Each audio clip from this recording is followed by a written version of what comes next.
Très chers téléspectateurs et internautes, bonjour et bienvenue dans notre émission Réveillez-vous. Comme d'habitude, dans notre émission, nous parlons de la culture africaine, de la spiritualité africaine et de la religion africaine, ainsi que tous les problèmes qui préoccupent l'homme noir.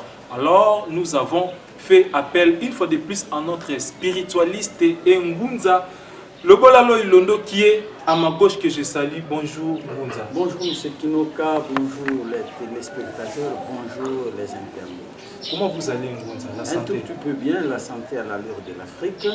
Quand l'Afrique est malade, tout le monde est malade. Quand elle va mieux, alors nous allons mieux, mais aujourd'hui de toute façon, je dois avouer que nous allons de mieux en mieux parce que l'Europe est en train de mourir de sa belle mort. D'après vous Ngunza? Tout le monde le voit, tout le monde le voit. Et donc, nous en Afrique, nous allons de mieux en mieux. De mieux en mieux, vous pouvez constater que nous sommes avec notre spiritualiste Ngunza Lobolalo Ilondo. Ngunza, vous, dans la religion Vutuka, la religion africaine, dirigée par Fumuku Sukia Mzalapana, Nesso Nyanzela, vous rejetez totalement la Bible, le Coran, l'islam, toutes les religions étrangères. Alors, pouvez-vous nous expliquer qui est réellement Dieu? Comment connaissez-vous Dieu en dehors de la Bible? Je m'en vais d'abord vous dire que Nelson Nyanzela Fumukusu ne dirige pas la religion africaine. Parce qu'en réalité, la religion africaine est dirigée par la nature. Même pas par Dieu. Hein? Même pas par Dieu. Parce que Dieu lui-même, le Père créateur, est hors jeu. Vous comprenez? Donc, il dirige la nature à travers ses créatures. Vous voyez? Si aujourd'hui je pose la question à M. Kinoka que Dieu a déjà répondu à tes questions, tu me diras oui. Comment? Est-ce qu'il a une bouche? Il a des mains? Il a des pieds? Non. Mais Dieu a certainement répondu à tes préoccupations, à tes besoins, à travers les hommes, à travers les plantes, à travers les animaux, à travers sa création. Donc c'est pour te dire que Dieu lui-même est un être incomplet. Dieu est un être complet. Un être incomplet qui est complété par sa création. La preuve, si M. Kinoka posait son problème à Dieu aujourd'hui, eh bien, pour avoir une réponse de Dieu, Dieu sera obligé d'utiliser un homme pour répondre à M. Kinoka. Donc de lui-même, il est incapable, il est impuissant. Il devient puissant à travers sa création et il devient le tout-puissant à travers la nature qui est créée à travers lui. Vous voyez? Donc, dans un principe que j'appellerais un principe microscomique, Dieu est rien. Mais à travers son macrocosme, c'est-à-dire à travers son univers, à travers sa création, il devient le tout-puissant.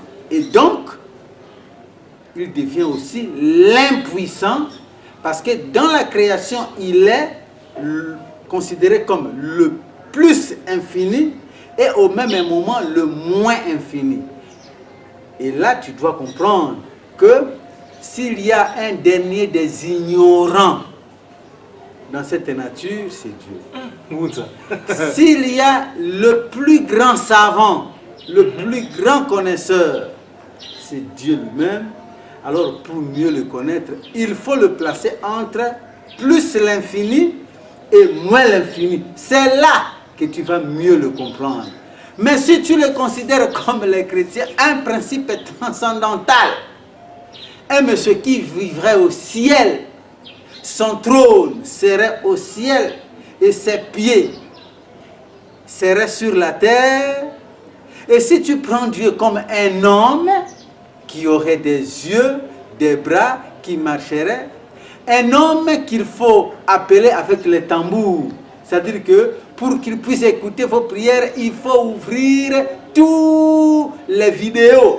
Il faut ouvrir, vraiment c'est pas moi, il faut taper très fort les tambours, comme un pasteur l'a dit. Il faut bouger Dieu du haut de son trône. Ça, ce sont des affantillages. C'est mal connaître Dieu. Et malheureusement, c'est ce qui se passe chez les Africains. Ils ne connaissent pas Dieu. Pour l'atteindre, ils sortent des haut-parleurs. Ils sortent des tambours. Ils crient, ils dérangent tout le monde. Chaque jour, les Noirs ne font que déranger Dieu, tout simplement parce qu'ils ne le connaissent pas. Alors je suis très fier, très content que tu m'aies posé cette question. Qui est Dieu selon vous? Essayez un peu de nous l'expliquer sans vous référer à la Bible. Ça prouve, ça démontre d'une certaine élévation d'esprit de ta part. Et donc, pour mieux connaître Dieu, la première chose qu'il faut faire, il faut jeter la Bible parce que vous serez embrouillé. Si vous osez seulement utiliser la Bible, vous serez totalement embrouillé, vous serez déconnecté de Dieu et vous serez placé à l'extérieur du rail qui peut vous amener à mieux connaître Dieu. Vous qui êtes connecté avec les dieux, puisque vous connaissez réellement le Père Créateur, alors à propos de l'univers et la création, la nature, vous êtes d'accord au moins, Ngunza, avec la position de la Bible, la manière dont la nature a été créée? Il y a les jours, le 6e jour, le 1er jour. Êtes-vous d'accord au moins pendant le processus de la création de la nature et de l'univers?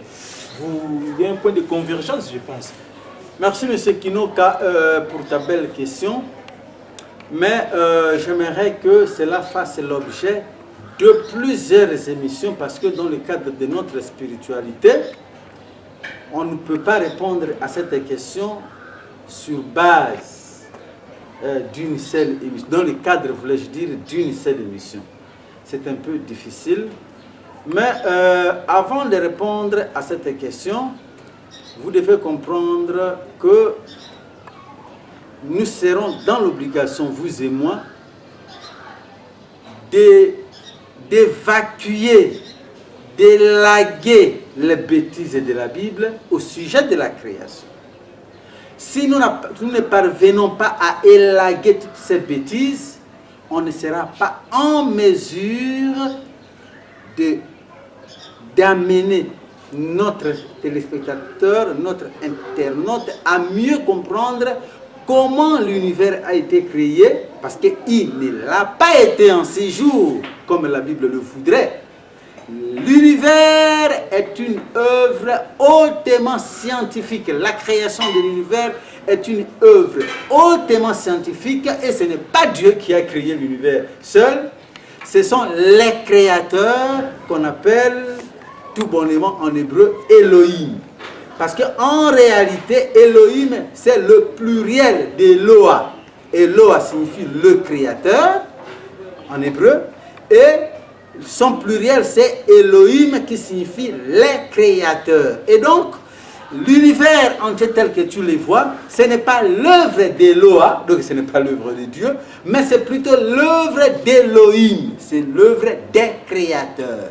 C'est ainsi que quelque part, dans votre Bible, parce que vous trouverez quelques vérités par-ci par-là, dans la Bible, parce que le fond, c'est un fond mensonger, c'est un fond d'ignorance, et quelque part, vous retrouverez, on vous dira que créons l'homme à notre image. Créons signifie que Dieu n'a pas été seul à la création. Il a créé l'univers avec plusieurs créateurs, avec plusieurs anges. Et donc, il nous faudra, comme je venais de le dire, élaguer toutes les bêtises de la Bible pour vous montrer d'abord que la Bible elle-même se contredit. La Bible se contredit quand elle dit, dans le premier verset, que Dieu a dit. Au commencement,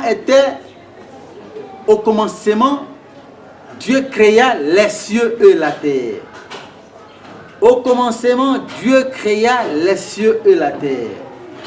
Or, la terre était sans forme. Et l'Esprit de Dieu mouvait sur les eaux. Ça, c'est le premier verset de la Bible. Ce n'est pas moi qui l'ai dit. C'est la Bible elle-même qui le dit dans Genèse chapitre 1, verset 1. Au commencement, Dieu créa les cieux et la terre était sans forme. et elle était vide. Et l'Esprit de Dieu mouvait sur les eaux. Et je crois que dans la prochaine émission, nous devons tabler d'abord, parce que nous n'avons pas suffisamment de lumière pour le moment. Nous commencerons par là, dans l'émission que vous voudrez bien m'inviter, j'espère. Et là, on va vous démontrer que quand la Bible dit qu'au commencement, Dieu créa les cieux et la terre était vide et sans forme, et l'Esprit de Dieu se mouvait sur les eaux. Mon cher ami, il faudra bien vous poser la question de savoir comment la terre qu'on prétend être vivre contenait de l'eau qui était l'habitat naturel de Dieu et que cette même terre était vide tout en contenant de l'eau. Ngunza, nous pensons que là où nous allons vous inviter pour pouvoir éclairer vraiment sur ces sujets. Comment peut-on prétendre qu'au début de la création, la terre était sans forme et vide, mais l'Esprit de Dieu se mouvait sur les eaux? D'où sont venues ces eaux? Et quand est-ce que ces eaux ont été créées? Parce que juste après, dans le verset qui va suivre, on vous dira que le premier jour, Dieu créa la lumière. Et c'était le premier jour. D'où est venue cette lumière, alors que dans la même Bible, on vous dira que le soleil et tous les autres luminaires qui devaient être la source de la lumière auraient été créés au 4e jour. Vous voyez? Donc on vous dit que la lumière a été créée au premier jour, mais la terre et les cieux avaient été créés déjà, mais la terre contenait quand même les eaux. Et ce qui est malheureux, c'est que à travers toute la Bible, on ne vous dira jamais quand est-ce que l'eau avait été créée, quand est-ce que l'air a été créé. Et c'est la religion africaine qui vous le dira, qui vous l'expliquera dans le cadre des émissions qu'on va devoir avoir avec vous. Et c'est là que tu vas comprendre très bien l'origine de l'univers, l'origine de la création, l'origine de l'homme et voir l'origine même de Dieu. De Dieu lui-même. De Dieu lui-même. Très chers téléspectateurs, comprenez que nous étions avec notre Ngunza Lobola Lundo qui nous a promis de pouvoir revenir ici pour nous expliquer sur la création de l'univers, sur l'origine de l'univers et même du Père Créateur. Alors, restez branchés pour nos prochaines émissions. Quant à moi, je vous dis au revoir. Merci beaucoup.